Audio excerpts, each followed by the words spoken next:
chapter finished. Now 16th chapter is start. अथ षोडशों अध्याय। उसके उपरांत श्री कृष्ण भगवान फिर बोले, हे अर्जुन, देवी संपदा जिस मनुष्य को प्राप्त है तथा जिसकी आसुरी संपदा प्राप्त है, उनके लक्षण पृथक पृथक करके कहता हूँ। उनमें से सर्वथा भय का अभाव, अंतःकरण की अच्छी प्रकार से स्वच्छता, तत्व ज्ञान के लिए ध्यान योग में स्थिर स्थिति वाले और सात्विक दान, इंद्रियों का दमन, भगवत पूजा और आदि युवात उत्तम कर्मों का आचरण, वेद शास्त्रों के पठन पाठन पूर्वक भगवान के नाम गुणों का कीर्तन तथा स्वधर्म पालन के लिए कष्ट सहन करना, शरीर और इंद्रियों सहित अंतःकरण की सरलता तथा मन वाणी शरीर किसी प्रकार भी किसी को कष्ट न देना, यथार्थ और प्रिय भाषण, अपना अपकार करने वाले पर भी क्रोध न होना, कर्मों में कर्तापन के अभिमान का त्याग, अंतःकरण की उपरामता अर्थात चित्त को चंचलता को अभाव और किसी की भी निंदादि न करना तथा सब भूत प्राणियों में हेतु रहित दया, इंद्रियों का विषयों का नाश, संयोग होने पर भी आसक्ति का न होना, कोमलता तथा लोक और शास्त्र के विरुद्ध आचरण में लज्जा और व्यर्थ चेष्टाओं का अभाव, तेज, क्षमा, धैर्य और बाहर भीतर की शुद्धि, किसी में भी शत्रु भाव का न होना और अपने में पूज्यता के अभिमान का अभाव, ये सब तो अर्जुन देवी संपदा को प्राप्त हुए पुरुष के लक्षण हैं। और हे पार्थ, पाखंड, घमंड, अभिमान तथा क्रोध और कठोर वाणी एवं अज्ञान भी ये सब आसुरी संपदा को प्राप्त पुरुष के लक्षण हैं। उन दोनों प्रकार की संपदाओं में देवी संपदा तो भक्ति के लिए और आसुरी संपदा बांधने के लिए मानी जाती है। हे अर्जुन, तू शोक मत कर, क्योंकि तू देवी संपदा को प्राप्त हुआ है। और हे अर्जुन, इस लोक को सब भूतों के स्वभाव तो दो प्रकार के माने गए हैं, एक तो देवों के जैसा और दूसरा असुरों के जैसा। उनमें देवों का स्वभाव ही विस्तार पूर्वक कहा गया है, इसलिए अब आसुरों के स्वभाव को भी विस्तार पूर्वक मेरे से सुन। हे अर्जुन, आसुरी स्वभाव वाले मनुष्य कर्तव्य काल में प्रवृत्त होने को और अकर्म काल से निवृत्त होने को भी नहीं जानते हैं, इसलिए उनमें न तो बाहर भीतर की शुद्धि है, न श्रेष्ठ आचरण है और न सत्य भाषण ही है। तथा ही आश्रित प्रकृति वाले मनुष्य कहते हैं कि जगत आश्रय सहित रहित और सर्वथा झूठा एवं बिना ईश्वर के अपने आप ही पुरुषों के संयोग से उत्पन्न हुआ है, इसलिए केवल भोगों को भोगने के लिए ही है, इसके सिवाय और क्या है।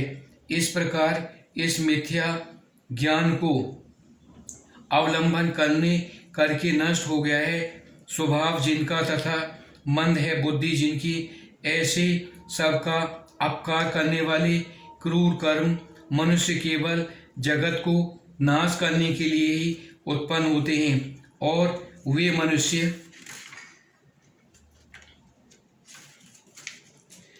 दंभ, मान, मोह से युक्त हुए किसी प्रकार भी न पूर्ण होने वाले कामनाओं का आसरा लेकर तथा अज्ञान से मिथ्या सिद्धांतों को ग्रहण करने वाले सब आचरणों से युक्त हुए संसार में बरतते हैं तथा वे मरण पर्यंत रहने वाले अनंत चिंताओं को आश्रय किए हुए और विषय भोगों की भोग में तत्पर हुए एवं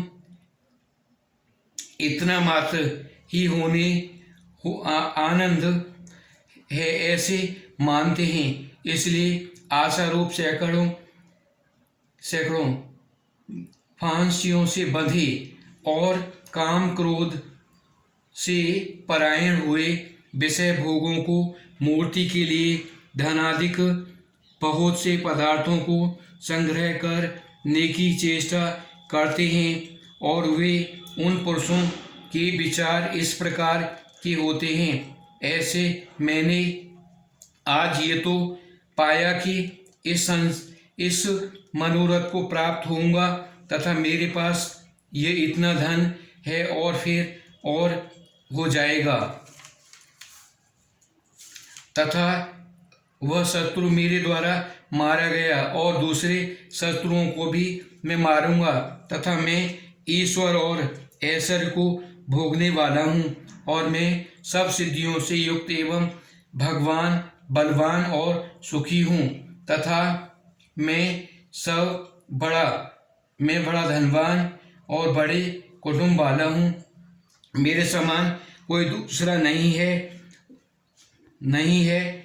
यज्ञ करूँगा, दान देऊँगा, हर्ष को प्राप्त होऊंगा, इस प्रकार की अज्ञान से मोहित है। इसलिए ये अनेक प्रकार से भ्रमित हुए चित्त वाले ज्ञानी जन मोह रूप जाल में फंसे हुए एवं विषय भोगों में अत्यंत आसक्त तथा महान अपवित्र नरक में गिरते हैं, तथा वे अपने आप को ही श्रेष्ठ मानने वाले घमंडी पुरुष धन और मान के मद से युक्त हुए शास्त्र विधि से रहित केवल नाम मात्र यज्ञों द्वारा पाखंड से यजन करते हैं, तथा अहंकार बल घमंड कामना और क्रोधादि के परायण हुए दूसरों की निंदा करने वाले अपने और दूसरे शरीरों में स्थित मुझ अंतर्यामी को द्वेष करने वाले,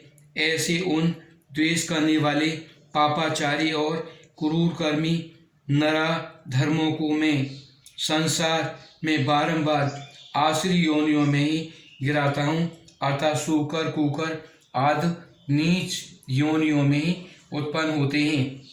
इसलिए हे अर्जुन, ये मूढ़ पुरुष जन्म जन्म में आसुरी योनि को प्राप्त हुए मेरे को न प्राप्त होकर उनमें भी अति नीच गति को ही प्राप्त होते हैं, अर्थात घोर नरक में पड़ते हैं। और हे अर्जुन, काम क्रोध तथा लोभ ये तीन प्रकार के नरक के द्वार आत्मा का नाश करने वाले हैं, अर्थात अधिक गति में जाने वाले। इससे इन तीनों को त्याग देना चाहिए। और क्योंकि हे अर्जुन, इन तीनों नरक के द्वारों से युक्त पुरुष अपने कल्याण का आचरण करता है, इससे यह परम गति को जाता है, अर्थात मेरे को प्राप्त होता है। और जो पुरुष शास्त्र की विधि को त्याग कर अपनी इच्छा से बरतता है, वह न तो सिद्धि को प्राप्त होता है और न गति को ही प्राप्त होता है, मुझको ही प्राप्त होता है। इससे तेरे लिए इस कर्तव्य और अकर्तव्य स्वभाव शास्त्र के प्रमाण ऐसा जानकर तू शास्त्र विधि से नियत किए हुए कर्म को करने के योग्य है। ओम तत्सत। श्रीमद् भगवद गीता ब्रह्म विद्या योग शास्त्र श्री कृष्ण संवादे 16वां अध्याय समाप्त। हरिओम तत्सत, हरिओम तत्सत, हरिओम तत्सत।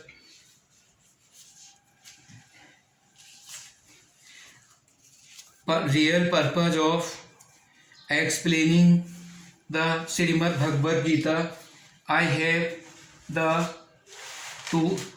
the purpose to create the devotion about the good works.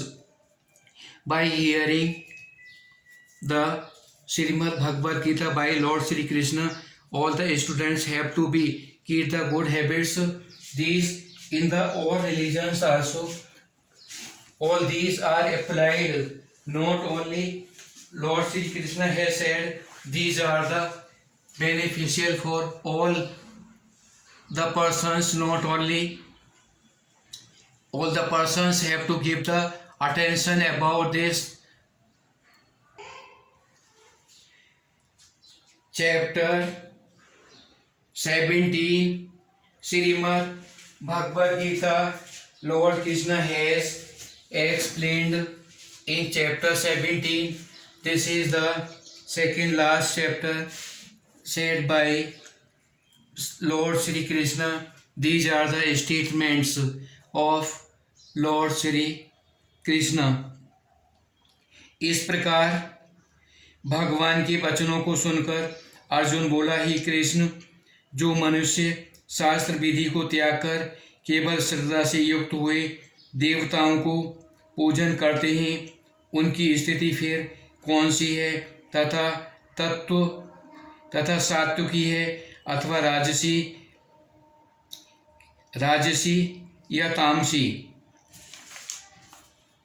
मनुष्य की यह बिना शास्त्र विधि संस्कारों की केवल स्वभाव से उत्पन्न हुई श्रद्धा सात्विकी और राजसी तथा तामसी ऐसे 3 प्रकार की ही होती हैं। उसको तू मेरे से सुन। हे भारत, सर्वत्र सभी मनुष्यों का श्रद्धा उनके अंतःकरण के अनुरूप होती है तथा यह पुरुष श्रद्धामय है। इसलिए जो पुरुष जैसा श्रद्धा वाला है वह स्वयं भी वही है, अर्थात जैसी जिसकी श्रद्धा है वैसा ही उसका स्वरूप है। उनमें से सात्विक पुरुष तो देवों को पूजते हैं और राजस पुरुष यज्ञ और राक्षसों को पूजते हैं तथा अन्य जो तामस मनुष्य हैं वे प्रेत और भूत गणाद को पूजते हैं।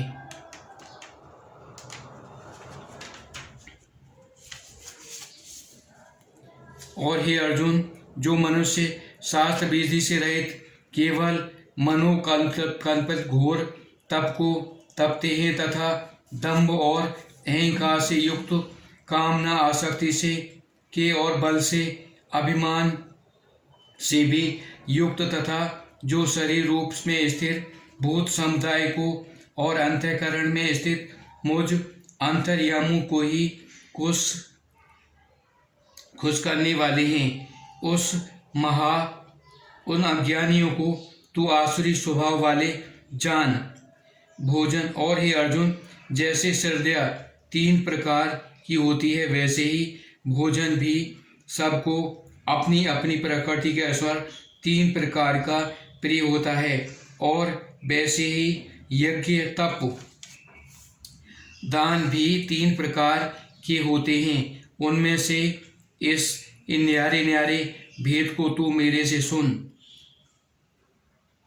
आयु बुद्धि बल आरोग्य सुख और प्रीति को बढ़ाने वाला एवं रस से चिकने स्थिर रहने वाले तथा स्वभाव से ही मन को प्रिय ऐसे आहार भोजन करने वाले पदार्थ सात्विक पुरुष को प्रिय होते हैं और कड़वे खट्टे लवण युक्त तथा अति गर्म तथा तीक्ष्ण रूप और दाह कारक एवं दुख चिंता और रोगों को उत्पन्न करने वाले आहार अर्थात भोजन करने वाले पदार्थ राजस पुरुष को प्रिय होते हैं तथा जो भोजन या मम अध पका रस रहित और दुर्गंध युक्त एवं बासी और उचित तथा जो अपवित्र भी है वह भोजन तामस पुरुष को प्रिय होता है। और ये अर्जुन, जो यज्ञ शास्त्र विधि से नियत किया हुआ तथा करना ही कर्तव्य ऐसे मन को समाधान करके फल को न चाहने वाले पुरुष द्वारा किया जाता है वह यज्ञ सात्विक है। और हे अर्जुन, जो यज्ञ केवल धर्माचरण के लिए अथवा फल को भी उद्देश्य रखकर किया जाता है उस यज्ञ को तू राजस जान। तथा शास्त्र विधि से हीन और अन्न दान से रहित एवं बिना मंत्रों के, बिना दक्षिणा के और बिना श्रद्धा के किए यज्ञ को तामस यज्ञ कहते हैं। तथा हे अर्जुन, देवता, ब्राह्मण, गुरु और ज्ञानी जनों का पूजन एवं पवित्रता, सरलता, ब्रह्मचर्य और अहिंसा वह शरीर संबंधी तप कहा गया है तथा जो उद्दीपन करने वाले, प्रिय और हितकारक एवं यथार्थ भाषण है, जो वेद शास्त्रों की पढ़ने एवं परमेश्वर की नाम जपने का अभ्यास व निसंदेह वाणी संबंधी तप कहा जाता है तथा मन की प्रसन्नता और शांत भाव एवं भगवत चिंतन करने का स्वभाव, मन का निग्रह और अंतःकरण की पवित्रता, ऐसे मन संबंधी को तप कहा जाता है।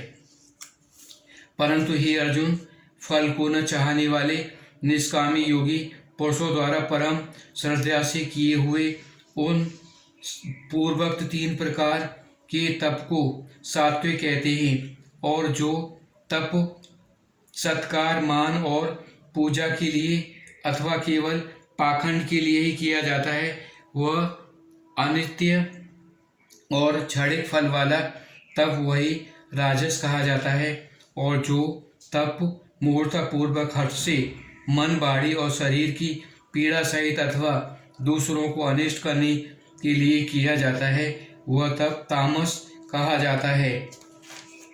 और हे अर्जुन, दान देना ही कर्तव्य है, ऐसे भाव से जो दान देश, काल और पात्र के लिए प्राप्त होने पर प्रत्युपकार न करने वाले के लिए दिया जाता है वह दान सात्विक कहा जाता है। और जो दान क्लेश पूर्वक तथा प्रत्युपकार के प्रयोजन से अथवा फल को उद्देश्य रखकर फिर दिया जाता है वह दान राजस कहा जाता है। और जो दान बिना सत्कार किए अथवा तिरस्कार पूर्वक अयोग्य देश काल में को पात्रों के लिए दिया जाता है वह दान तामस कहा जाता है। और हे अर्जुन, ओम तत्सत, ऐसे यह 3 प्रकार का सच्चिदानंद घन ब्रह्म का नाम कहा है उसे सृष्टि की आदि में ब्राह्मण और वेद तथा यज्ञादिक रचे गए हैं। इसलिए वेद को कथन करने वाले श्रेष्ठ पुरुषों को शास्त्र विधि से नियत की हुई यज्ञ, दान और तप रूपी क्रियाओं द्वारा सदा ओम ऐसे इस परमात्मा के नाम को आचरण करके ही आरंभ होती है। और तत्व अर्थात तत्व नाम से कहे जाने वाले परमात्मा का ही यह सब ऐसे इस भाव से फल को न चाहकर नाना प्रकार की यज्ञ, तप रूप क्रियाएं तथा दान क्रियाएं कल्याण की इच्छा वाले पुरुषों द्वारा की गई जाती है। और सत ऐसे यह परमात्मा नाम स्वयं भाव और द्वेष श्रेष्ठ भाव से प्रयोग किया जाता है तथा हे पार्थ, उत्तम कर्म में भी सत शब्द प्रयोग किया जाता है तथा यज्ञ, तप और दान में जो स्थिति है वह ही सत ऐसी कही जाती है। और उस परमात्मा की अर्थ किया हुआ कर्म निश्चय पूर्वक सत्य है ऐसे कहा गया है। और हे अर्जुन, बिना श्रद्धा के होमा हुआ हवन अर्थात दिया गया दान एवं तपों द्वारा तप और कुछ भी किया हुआ कर्म है वह समस्त असत ऐसे कहा जाता है। इसलिए वह न तो इस काल में लाभदायक है और न मरने के पीछे अर्थात लाभदायक है। इसलिए मनुष्य के चाहिए कि सच्चिदानंद घन परमात्मा नाम का निरंतर चिंतन करता हुआ निष्काम भाव से केवल परमेश्वर के लिए शास्त्र विधि से नियत किए हुए कर्म करे, परम श्रद्धा को उत्साह के सहित आचरण करे ओम तत्सत श्रीमद् भगवद गीता ब्रह्म विद्या योग शास्त्रे श्री कृष्ण अर्जुन संवादे नामो सप्तदस्यो अध्याय। इत श्रीमद् भगवद गीता ब्रह्म विद्या योग शास्त्रे श्री कृष्ण अर्जुन संवाद श्रद्धा विभाग पूर्वक नाम 17वां अध्याय। हरि ओम तत्सत, हरि ओम तत्सत, हरि ओम तत्सत। ओम नमो भगवते वासुदेवाय, ओम नमो भगवते वासुदेवाय, ओम नमो भगवते वासुदेवाय। Now 17 chapters of Srimad Bhagavad Gita has completed. All the students have to be differentiate and know what Lord Shri Krishna has said in the first chapter, second chapter, all these chapters. Also, you have be concentrately hear whatever I have read, and you have to given the answers which I have write on the blackboard, on the board. All these students have to do these questions daily. I am giving now 19 SPS 19 Academy has completed. Today I will do 20 Academy and 20 paragraphs has completed.